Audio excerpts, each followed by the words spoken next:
నమస్కారం. అత్యంత దురదృష్టకరమైనటువంటి పరిస్థితుల్లో ఈరోజు లోపల ఉన్నటువంటి క్షతగాత్రుల్ని పరామర్శించడం అనేది చాలా బాధాకరమైనటువంటి విషయం. ముందుగా చనిపోయినటువంటి వ్యక్తుల కుటుంబాలకు, క్షతగాత్రులుగా ఉండి ప్రాణాల కోసం పోరాడుతున్నటువంటి వీరందరికీ కూడా యావత్ రాష్ట్ర ప్రజల తరపు నుంచి వారి కుటుంబాలకి సానుభూతిని తెలియజేస్తుంది. నిన్న జరిగినటువంటి సంఘటన అది ఒక దుర్ఘటన అని మనం అందరం అనుకుంటున్నాం. కానీ ఇది ప్రభుత్వ హత్య. ఇది దుర్ఘటన కాదు, ఇవి ప్రభుత్వ హత్యలు.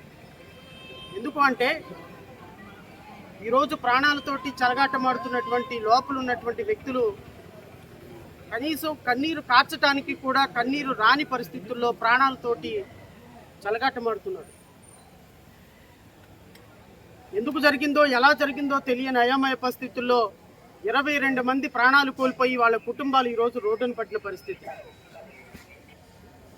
నేను ఈరోజు రాష్ట్ర ప్రజలకి మీ ద్వారా ఒక చిన్న ఆర్టికల్ని చదివి వినిపిస్తాను. 33 బాణాసంచి తయారీ కేంద్రాలకు అగ్నిమాపక ఎన్ఓసీలు లేవు.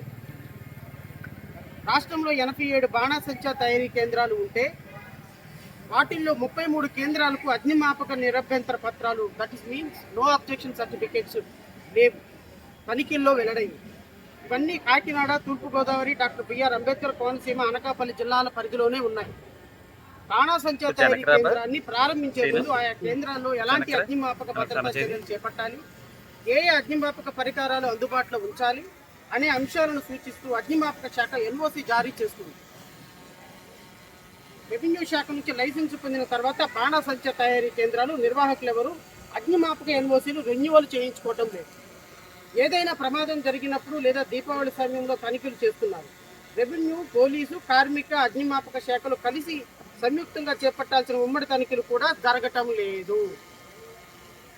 నేను అడుగుతున్న రాష్ట్ర ప్రజల తరఫున, ఇన్ని వందల వేల మంది అధికారులు, పోలీస్ ఆఫీసర్లు, fire department, pollution control department, ఇంతమంది అధికారులు ప్రజల దగ్గర నుంచి, ప్రజలు కట్టిన పన్నుల్లో నుంచి మీరు జీతాలు తీసుకుంటూ ఈరోజు అగ్నిమాపక ఎన్ఓసీ లేకపోయినా, పొల్యూషన్ కంట్రోల్ బోర్డ్ పర్మిషన్స్ లేకపోయినా ఈరోజు వాళ్ళ దగ్గర నుంచి లంచాలు తీసుకొని 22 మంది ప్రాణాలు బలి కొనడానికి కారణమైనందుకు ఎవరిని బాధ్యత వహించాలో మీరే చెప్పమని అడుగుతున్నాను.